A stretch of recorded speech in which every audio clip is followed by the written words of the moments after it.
বিসমিল্লাহির রহমানির রাহিম। আসসালামু আলাইকুম। সবাইকে স্বাগত জানাচ্ছি ইয়াসমিনের সুখের নীড় ইউটিউব চ্যানেলের নতুন একটি ভিডিওতে। আমি ইয়াসমিন।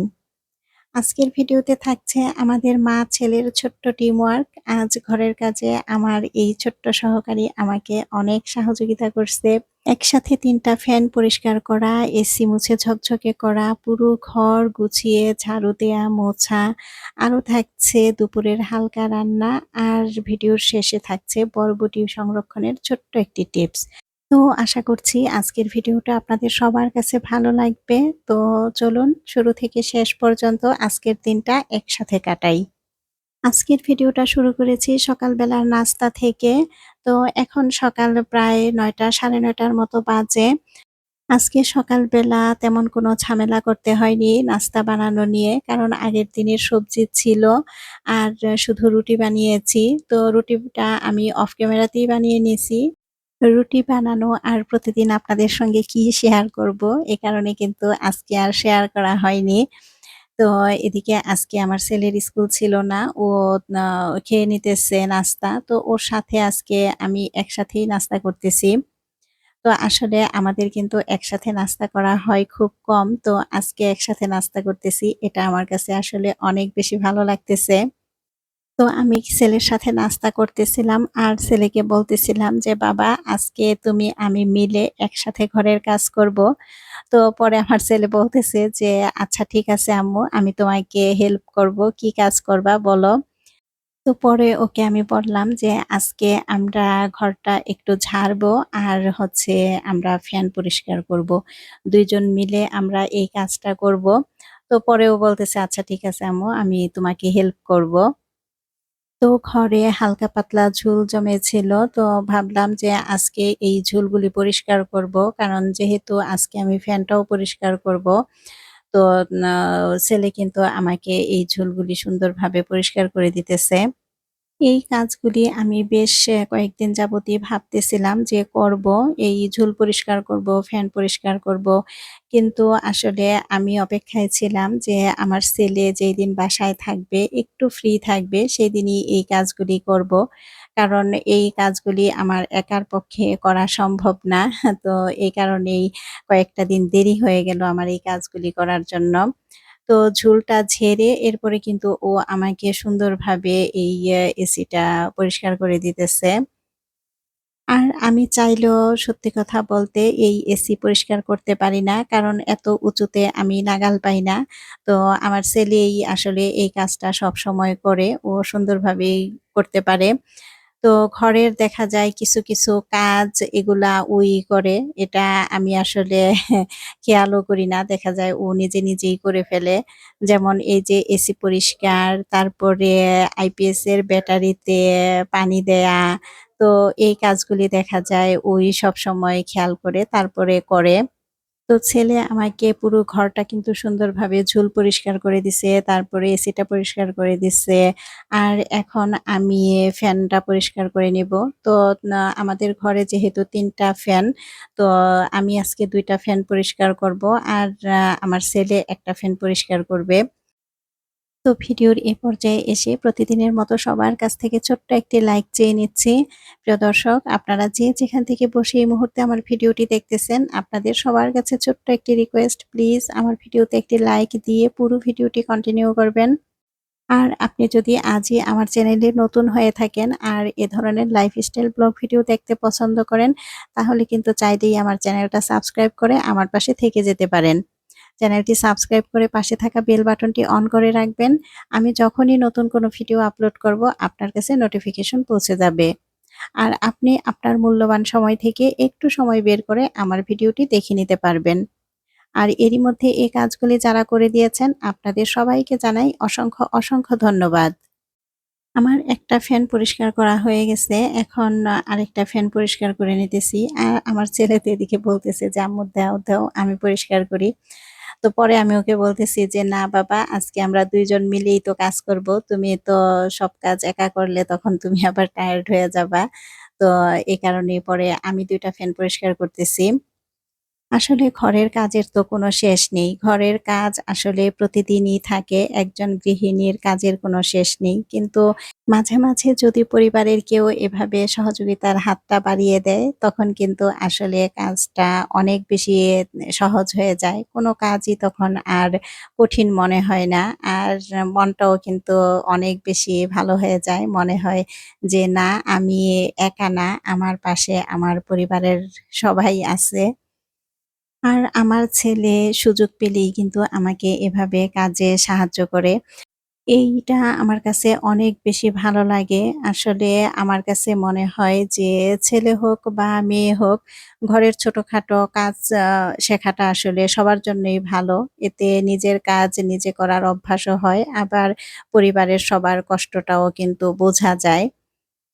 তো এদিকে আমি ২ টা ফ্যান পরিষ্কার করার পরে আমার ছেলে আরেকটা ফ্যান পরিষ্কার করে দিছে। আর যেহেতু ফ্যান পরিষ্কার করছি, ঘরের ঝুল ঝাড়ছি, এ কারণে কিন্তু আমি বিছানার উপরে আলাদা করে একটা পুরানো চাদর বিছিয়ে নিছিলাম। তো সেই চাদরটা উঠিয়ে ফেললাম। উঠিয়ে এরপরে সুন্দরভাবে বিছানাটা গুছিয়ে নিলাম। আজকে আমরা মা-ছেলে একসাথে কাজ করার কারণে আমার উপর কিন্তু কাজের চাপ অনেকটাই কম পড়ছে। যে কাজগুলি দেখা যেত একা, একা আমাকে করতে হতো আর সময়টাও কিন্তু অনেক বেশি লাগতো। তো সেই কাজগুলি কিন্তু আজকে অনেক বেশি তাড়াতাড়ি হয়ে গেছে। তো কাজ শেষে যখন দেখি যে ফ্যানগুলি একেবারে ঝকঝকে পরিষ্কার, ঘরটাও ঝকঝকে, তখন কিন্তু মনে হয় যে একসাথে কাজ করলে সত্যিই কাজের আনন্দটা আসলে অন্যরকম হয়। আর আসলে আমরা ২ জন একসাথে কাজ করতে, করতে কখন যে আমাদের কাজটা হয়ে গেছে, সময়টা চলে গেছে আমরা কিন্তু আসলে বুঝতেই পারিনি। তো আলহামদুলিল্লাহ এই ছোট, ছোট মুহূর্তগুলি আমার কাছে অনেক বেশি ভালো লাগার। তো পুরো ঘরটা সুন্দরভাবে ঝেড়ে মুছে পরিষ্কার করে এখন কিন্তু ঝাড়ু দিয়ে নিতেছি। কারণ অনেক বেশি ঝুল পড়ছে। তারপরে যেহেতু ফ্যান পরিষ্কার করা হইছে, ফ্যান থেকেও একটু, একটু ময়লা পড়ছে। তো পুরো ঘরটা সুন্দরভাবে আজকে ঝাড়ু দিয়ে নিতেছি। আর আজকে সুন্দরভাবে ঘরটা ঝাড়ু দিয়ে তারপরে কিন্তু পুরো ঘরটা আজকে মুছে নিব। আর আমি তো দেখা যায় ঘরের কাজ কখনোই একসাথে অনেক বেশি কাজ করি না। আমি কিন্তু প্রতিদিনই অল্প, অল্প করে কাজ করি। আর এ কারণেই কিন্তু আমার ঘর সবসময় গোছানো পরিপাটি থাকে। আমি ৩ টা ফ্যান কখনোই একসাথে পরিষ্কার করার কাজটা করি না। কারণ এটা অনেক কষ্টকর একটা কাজ। তো আমি একটা, একটা করেই কিন্তু করি। কিন্তু ওই যে আজকে যে মা-ছেলে মিলে কাজ করছি, এ কারণেই কিন্তু ৩ টা ফ্যান একসাথে পরিষ্কার করে ফেলছি।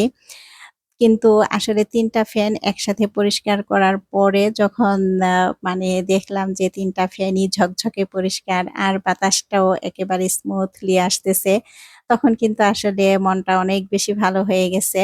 আর ফ্যানে যদি ময়লা জমে তাহলে কিন্তু আসলে ফ্যানের বাতাস এত স্মুথলি আসে না। তো এ কারণেই দেখা যায় আমি কিছুদিন পরপরই একটা, একটা করে ফ্যান কিন্তু পরিষ্কার করে ফেলি। তো এদিকে আমার কিন্তু ঘর ঝাড়ু দেয়া, মোছা সবটাই শেষ। এরপরে চলে গিয়েছিলাম গোসলে। তো গোসলের সময় আসলে প্রতিদিনই আমার কিছু না কিছু কাপড় কাচতে হয় অল্প, অল্প করে। আমি যেহেতু কাজ জমিয়ে রাখি না, কাপড় কখনো জমতে দেই না। এ কারণেই কিন্তু প্রতিদিন আমার গোসলের সময় অল্প, অল্প কাপড় কাচতে হয়। তো কাপড়গুলি কেচে সুন্দরভাবে বারান্দাতেই ছড়িয়ে দিলাম। এই বারান্দাতেই দেখা যাবে কাপড়গুলি শুকায় গেছে। কারণ এখন তো রোদ, বৃষ্টি নাই। তো নামাজে চলে যাবো এখন। তো নামাজে যাওয়ার আগে ভাবলাম যে ডাল আর চালটা ভিজিয়ে রেখে যাই। মাছটাও ভিজিয়ে রাখছি। তো না দেখা যাবে নামাজটা পড়ে এসে এরপরে কিন্তু আমি চট করে রান্নাটা শুরু করে দিতে পারবো। আমি দেখা যায় ভাতের চাল আর ডাল কিন্তু আরো আগেই ভিজিয়ে রাখি। কিন্তু আজকে আমার মনে ছিল না ভিজিয়ে রাখার জন্য। তো এই কারণে এখন ভিজিয়ে রেখে এরপরে নামাজে চলে গিয়েছিলাম। পরে নামাজ পড়ে এসে আবার কিন্তু চলে আসছি এখন রান্নাটা করার জন্য। আজকে একেবারেই হালকা পাতলা রান্না করব, ভাত রান্না করব, ডাল রান্না করব আর পাবদা মাছ রান্না করব আলু বেগুন দিয়ে। তো এই সহজ সরল রান্নাটাই আজকে করব। আসলে মাঝে, মাঝে না এরকম সহজ সরল খাবারটাই কিন্তু অনেক বেশি ভালো লাগে। তো এদিকে ডাল হয়ে গেছে। ডালে ধনেপাতা দিয়ে দিছি। আর আজকে গ্যাসের ফ্লেম এই যে অল্প, অল্প করে কিন্তু একটু আছে। তো এই কারণে ভাবলাম যে গ্যাসেই আজকে রান্না করে ফেলি। তো ডালটা হয়ে যাওয়ার পরে এরপরে এখন মাছটা ভেজে নিব। আসলে ২ চুলাতে রান্না করলে দেখা যায় রান্নাটা কিন্তু অনেক বেশি দ্রুত শেষ হয়ে যায়। কিন্তু এক চুলাতে রান্না করলে আর গ্যাসের ফ্লেম যদি এরকম একেবারেই অল্প থাকে তাহলে কিন্তু রান্না করতে অনেকটাই দেরি হয়ে যায়। আর আজকে রান্না একটু দেরি হলেও সমস্যা নেই। কারণ আমার ছেলের কোনো প্রাইভেট আজকে ছিল না। যার কারণে কোনো রান্নার তাড়াও ছিল না যে তাড়াতাড়ি করতে হবে। এই কারণে আসলে এই অল্প গ্যাসেই আস্তে, আস্তে রান্নাটা সেরে নিছি। রান্না করতে, করতে সবসময় আমার একটা কথা মনে হয় কি জানেন? সংসারের এই ছোট, ছোট কাজগুলির মধ্যে আলাদা একটা শান্তি আছে। আমরা গৃহিণীরা দেখা যায় সারাদিন অনেক ছোট, ছোট কাজ করি। কিন্তু বাইরে থেকে দেখলে এই কাজগুলি খুব সাধারণ মনে হয়। কিন্তু এই ছোট, ছোট কাজগুলির মধ্যে কি যে শান্তি, কি যে তৃপ্তি সেটা একমাত্র আমরা গৃহিণীরাই বুঝি। এই যে সকালের নাস্তা বানানো, দুপুরের রান্না, আবার রাতের খাবারের প্রস্তুতি। তো একটার পর একটা কিন্তু কাজ চলতেই থাকে। কখনো ক্লান্ত লাগে, কখনো মনে হয় আজ অনেক কাজ হয়ে গেছে, আর করতে ভালো লাগতেছে না। কিন্তু দিনের শেষে যখন দেখি নিজের হাতে রান্না করা খাবারটা সবাই তৃপ্তি করে খাচ্ছে, হাসিমুখে একসাথে বসে গল্প করতে, করতে খাওয়া-দাওয়া করতেছে, তখন সারাদিনের ক্লান্তিটা কিন্তু মানে আর থাকে না, অনেকটাই দূর হয়ে যায়। আমার কাছে আসলে এটাই সবচাইতে বড় তৃপ্তি। মনে হয় যে না আজকের পরিশ্রমটা আমার বৃথা যায় নাই। পরিবারের মানুষগুলো ভালো আছে, পেট ভরে খাচ্ছে, মুখে হাসি আছে। তো এই যে একটা অনুভূতি, এই অনুভূতিটাই একজন গৃহিণীর জন্য অনেক বড় পাওয়া। তো এদিকে কথা বলতে, বলতে আমার কিন্তু দুপুরের রান্নাটা মোটামুটি হয়ে গেছে। তো ভাত, তারপরে ডাল আ বাটিতে নিয়ে এরপরে কিন্তু টেবিলে রেখে আসতেছি। আর এদিকে মাছের তরকারিটাও কিন্তু আমার হয়ে গেছে। এই পাবদা মাছটা পেঁয়াজ দিয়েই সবসময় দেখা যায় ভুনা করি। তো আজকে আসলে মনে হলো যে না আজকে আর ভুনা করব না। তো আজকে একটু সবজি দিয়ে পরে রান্না করি। এই কারণে একটু সবজি দিলাম। তা আসলে এরকম পেঁয়াজ দিয়ে ভুনা, ভুনা খাবার কিন্তু এই গরমের মধ্যে খুব বেশি একটা ভালো লাগে না। তো যদি একটু সবজি থাকে সাথে তাহলে ভালো লাগে। এই কারণেই আজকে আলু আর অ বেগুন এই সবজি ২ টা দিয়ে তারপরে কিন্তু পাবদা মাছটা রান্না করছি।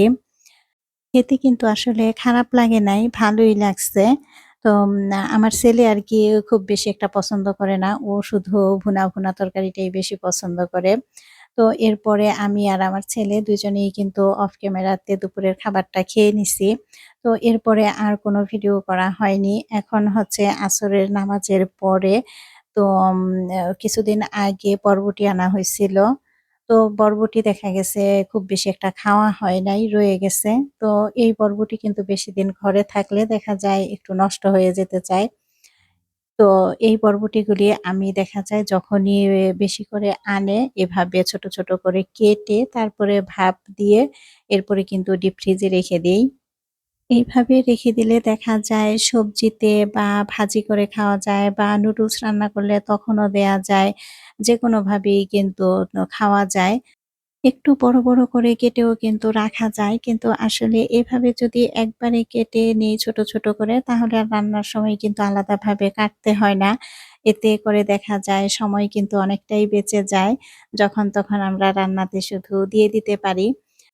তো আমি কিন্তু সবসময় দেখা যায় এভাবেই বরবটি ফ্রিজে সংরক্ষণ করি। যখন বরবটির সিজন থাকে না, তখনও কিন্তু আমি পরে ফ্রিজ থেকে বের করে সবজিতে দিতে পারি, তারপরে নুডলসে দিতে পারি, যেকোনো রান্নাতেই দিতে পারি। তো এই ছোট্ট টিপসটা কিন্তু আমার কাছে খুব বেশি ভালো লাগে। এতে সবজিটাও নষ্ট হয় না। আবার ব্যস্ত দিনে দেখা যায় রান্না করাটাও অনেক বেশি সহজ হয়ে যায়। সংসারের এমন ছোট, ছোট অভ্যাসগুলি কিন্তু আমার অনেক সময় বাঁচিয়ে দেয়। তাই আসলে সুযোগ পেলেই আমি বরবটি এভাবে ভাপ দিয়ে এরপরে কিন্তু সংরক্ষণ করে রাখি। তো বরবটিটা ভাপ দিয়ে এরপরে কিন্তু আমি ঠান্ডা হওয়ার জন্য রেখে দিলাম। চালনিতে ছড়িয়ে রাখলাম। পানিটাও ঝরে যাবে আর এদিকে ঠান্ডা হবে। তো ঠান্ডা হলে এরপরে বক্সে করে বা জিপলক ব্যাগের মধ্যে রেখে এরপরে ডিপে রেখে দিব। আর এদিকে আমি এখন কিছু কাপড় গুছিয়ে নিচ্ছি। দুপুরবেলা যে কাপড়গুলি কেচে দেওয়া হয়েছিল, তো সেই কাপড়গুলি শুকায় গেছে। এখন গুছিয়ে তারপরে ওয়ারড্রোবে রেখে দিব।